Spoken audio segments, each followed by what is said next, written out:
Oke, halo Bang Nah, assalamualaikum warahmatullahi wabarakatuh. Balik lagi sama saya Dika Andika Vlog Suka-Suka.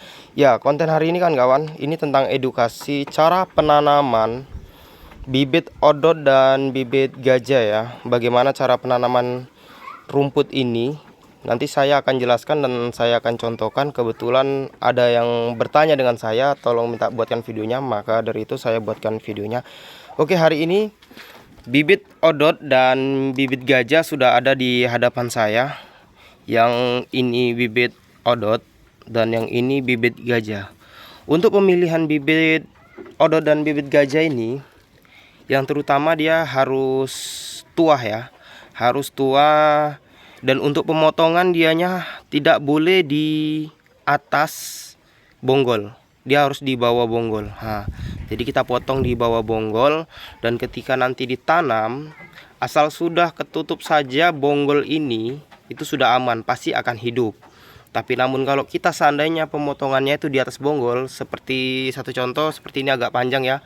Ini agak panjang. Kita tanam, ternyata yang tertimbun hanya batang ininya saja, bonggolnya tidak tertimbun. Kemungkinan itu tidak akan tumbuh ya, pasti akan mati karena dia hidupnya itu akarnya keluar dari sini. Maka dari itu ketika penanaman juga harus diperhatikan, harus tertimbun bonggolnya ini, karena matah untuk tumbuh benihnya ini ya dari sini kan gitu sih. Nah, jadi untuk penanaman pun jangan sampai terbalik ya kan kawan. Nah, kalau kita lihat di sini, ini kan matanya mengarah ke atas, akar mengarah ke bawah. Jadi dia seperti ini, posisi penanamannya seperti ini ya. Begitu juga dengan bibit odotnya. Tadi bibit gajah kan, ini bibit odotnya sama. Dia harus ke atas, matanya ke atas dan akarnya ini ke bawah. Dan jika ada yang bertanya, bagaimana Bang jika kita odot kan tidak semuanya berakar yang akan kita tanam, begitu juga dengan gajah. Jadi kalau dia hanya seperti batang saja, bagaimana caranya? Kita ambilkan seperti ini contohnya ya kan kawan. Nah, kalau seperti ini contohnya kan dia tidak ada akarnya dan tidak ada matanya ya kan kawan. Tapi kita bisa lihat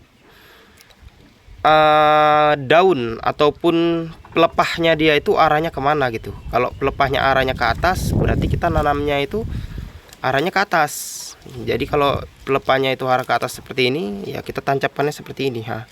Begitu saja. Jadi ada yang tandanya dari akar dan dari matahnya ini, dan ada juga dari batang pelepahnya ini ha ini. Ini bisa dibuat contoh ya. Semua sama, saya potong seperti ini biar supaya nanti tenggelam dia ketika ditanam. Dan ada lagi yang seperti ini katanya masih muda. Ini bisa hidup enggak kan kawan? Karena akarnya tidak tumbuh dan juga tidak keluar matahnya. Apakah bisa tumbuh? Bisa. Jawabannya bisa. Seperti bagaimana halnya menanam tebu ya. Bisa. Yang penting dianya ini tertimbun ininya. Tulang tongkolnya ini kalau kita bilang ini dia harus tertimbun tanah. Jadi jangan ini di atas tanah, ini harus di bawah tanah. Ini segini di bawah tanah ini, tenggelam ya. Dan kalau kita nanamnya ini hanya batas sini aja, ini dia tidak akan hidup, karena dia hidupnya ini dari sini, nanti langsung tumbuh akar seperti dicangkuk dia. Begitu juga dengan bibit odotnya ya kan kawan. Nah, jadi untuk penanamannya itu sendiri harus ya kan kawan diperhatikan juga, karena ini agak rewel mungkin. Tapi gajah berbeda dengan odot ya. Kalau gajah ini dia penanamannya seperti tebu dan seperti gelaga yang di tepian sungai. Gelaga ini tinggal tancap-tancapkan saja, asal dia bisa nancap aja ke dalam tanah itu pasti dia bakalan tumbuh kan gitu. Namun berbeda dengan odot ya kan kawan. Kalau odot ini dianya itu harus diuruk tanahnya. Harus diuruk. Kalau kawan-kawan bisa membayangkan bagaimana caranya menanam ubi, seperti itu samalah. Potongannya pun sama, tidak lebih dari 1 jengkal ataupun pas 1 jengkal. Berdirinya sama, tidurnya pun sama. Jadi sama-sama seperti ubi. Dia diuruk. Kalau boleh saya contohkan, dia contohnya seperti tanah ini. Kebetulan ada tanah yang sudah gembur. Nah, jadi kalau ubi itu kan dia digemburkan dulu ya kan kawan, digemburkan dulu seperti ini, dicangkul-cangkul, lurus, tarik benang ya kan. Kalau sudah lurus, nah kalau sudah lurus seperti ini dia ditancapkan seperti ini. Boleh seperti ini, Boleh seperti ini, boleh juga seperti ini. Nah, jadi bebas. Tapi kalau menurut saya yang bagus itu dia jangan berdiri gini ya. Karena kalau dia berdiri gini dia rawan kalau kena hujan itu habis tanah pinggir-pinggirnya pasti dia keluar. Ini akarnya keluar, bisa dia mati. Namun kalau di samping itu pun nanti hujan terus menitisi ujungnya ini, bisa juga dia itu lama-lama layu. Tapi kalau dia itu seperti ini ditidurkan, dia jauh lebih aman karena akar tertimpa tanah dan guyupan hujan tidak langsung ke atas ini. Nah, begitulah seterusnya. Jadi dia harus lahan dicangkol dulu biar gembur bagaimana menanam ubi. Lalu seperti ini kan. Nah, ini memanjang lah ya kan. Memanjang seperti ini. Lalu kita tancapkan ini bibitnya. Saya ambil lagi bibitnya.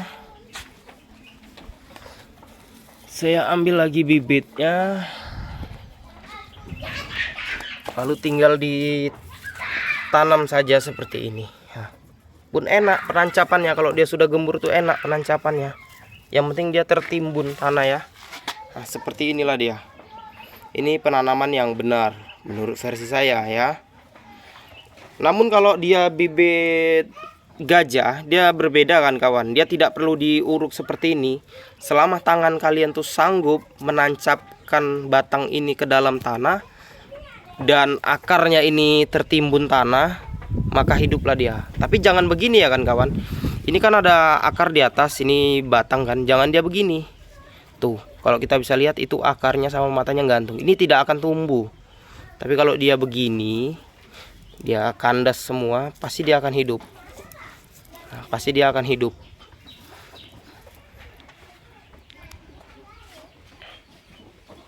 Nah, jadi sangat mudah ya kan kawan. Ini saya kumpulkan bibit, ada teman kebetulan yang minta.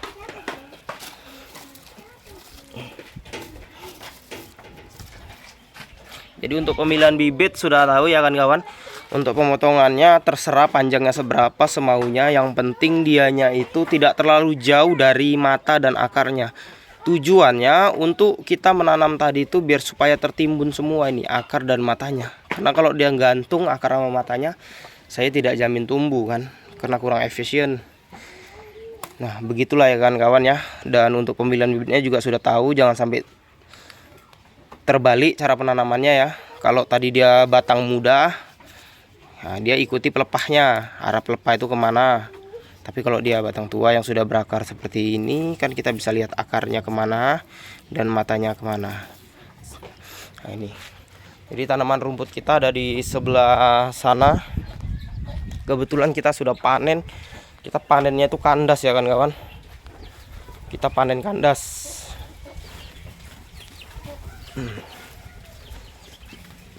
Nah, kenapa kita harus panen kandas? Ini juga tips buat kawan-kawan. Karena ketika kita manennya itu tidak kandas kawan-kawan, walaupun dia di satu rumpunan itu ada yang mudah, ada yang tuah, dan ada yang tuah banget, dan ada yang mudah banget. Kenapa harus ditebas semua sama rata? Tujuannya nanti tumbuhnya itu cantik kan kawan, jauh lebih banyak. Iya. Seperti rambut kalau dibotak itu tumbuhnya cantik rata semua gitu. Jadi kalau kita ambil itu bocel-bocel, maka tumbuhnya juga bocel-bocel. Yang muda kita tinggal, yang tua kita ambil, yang muda kita tinggal, yang tua kita ambil. Putaran berikutnya pun begitu. Dan ada 3 kerugiannya. Yang pertama, terlihat jelek bocel-bocel. Yang kedua, putaran panen tidak dapat, tidak kena pastinya. Dan yang ketiga ini yang paling sangat tidak disukai nih. Pemanenannya itu capek kan kawan, karena harus memilah-milih setiap kali memanen. Tapi kalau kita langsung tebas satu baris ini, tua muda masuk, maka nanti 14 hari ke depan itu dia sudah seperti ini. Ini dari gondrong seperti yang di sana ada itu, nampak? 14 hari dia usia udah seperti ini. Jadi kita tinggal tunggu 14 hari lagi sudah bisa panen kan kawan. 14 hari pertama seperti ini, 14 hari lagi tambah nanti sudah bisa panen lagi ini. Jadi dia rata, makanya tumbuhnya pun cantik dan dia rata, enak lah pokoknya. Manennya cepat, tumbuhnya rata, terlihatnya pun cantik dia. Dan kawan-kawan kalau punya kandang ternak domba seperti lembu, bisa ini di sela-sela tengahnya ini buat kotorannya ini. Nah, banyak keuntungannya. Keuntungannya kita punya limbah pembuangan ataupun punya tempat untuk pembuangan limbah dari ternak kita ini, lembu dan domba. Kita taruh di tengah. Dan keuntungannya dia menjadi pupuk sekaligus tahanan tanah ya untuk kanan kirinya. Jadi tidak perlu diuruk lagi, karena kalau akar keluar dia bisa mati. Nah, untuk tahanan tanah dan juga untuk sekaligus pupuk ya, pupuk dari rumput ini. Makanya rumputnya ini kalau pertama gini nampak kering-kering, tapi kalau sudah cantik seperti ini dia, rumput liar pun ikut tumbuh, bagus juga. Dan di samping itu kalau kalian mau pupuk tanaman lain bisa ambil dari sini, tinggal ambil, ini sudah jadi pupuk ini, sudah bagus ini. Nah, begitulah kira-kira kan kawan ya.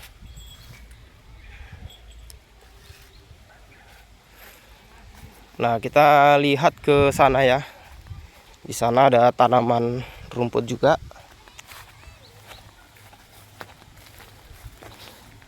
Nah, jadi tanah pun jadi tinggi karena kita buang kotorannya di sini.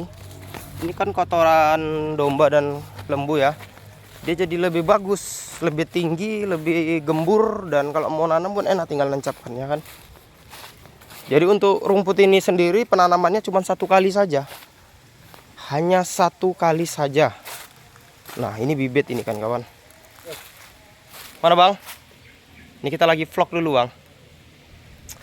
Nah, ini di hadapan kita ini rumput gajah ya. Rumput gajah ini sendiri pun kita untuk pemanenannya harus kandas. Kalau saya boleh kasih contoh, ini kandas ini kan kawan. Nah, hampir tidak terlihat ya tongkolnya ya, sama rata dengan tanah. Ini kandas dan ini bibitnya ini. Tapi tidak langsung sekali tanam sepanjang ini. Ini nanti kita potong-potong lagi kan kawan ya. Begitulah ya kan kawan. Dan ini setinggi ini kan kawan. Ini kurang lebih 3 meter ini kan kawan. Cuman kalau rumput gajah ini dia tidak bisa langsung dimakan lembu, kambing, semuanya habis karena ini keras. Beda dengan rumput odot. Cuman odot tuh paling tinggi 1 meter kan kawan. Paling tinggi itu. Bisa dimakan semua. Namun karena kita punya chopper mesin, jadi kita bisa giling ini batangnya ini. Nah,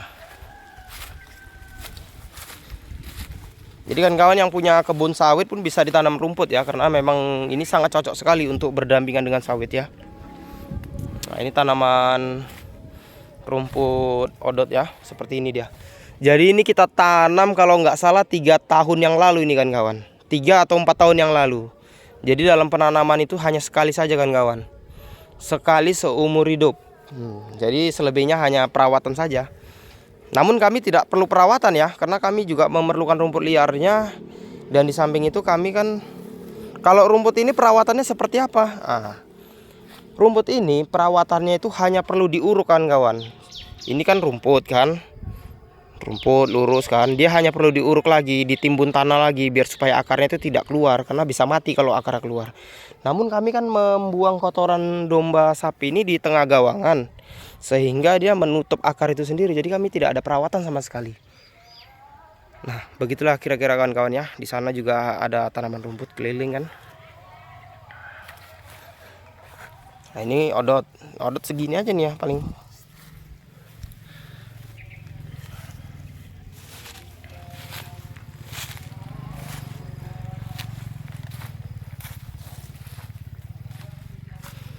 Nah, ini batang ini, ini bibit ini. Oke lah ya kan kawan ya, begitu saja videonya, semoga bermanfaat dan bisa mengedukasi bagi kawan yang bertanya untuk tanaman rumput apa yang akan ditanamkan ke ternak-ternak ini. Ya, saya sih lebih ke arah rumput odot dan rumput gajah juga, karena kalau gajah ini dia bisa banyak ya. Kalau odot ini juga bagus juga, sama-sama bagus sih. Kalau ada rumput lainnya seperti pakcong itu banyak sih memang kan, cuman dia kami kesini saja sudah cukup lah gitu kan. Odot dan gajah sudah cukup. Oke kan kawan, saya Dika Andika, semoga video ini bermanfaat. Jangan lupa subscribe vlog saya ya kan. semoga menghibur juga. Saya akhiri videonya, wabillahi taufiq wal hidayah. Wassalamualaikum warahmatullahi wabarakatuh. Salam dari Kisaran.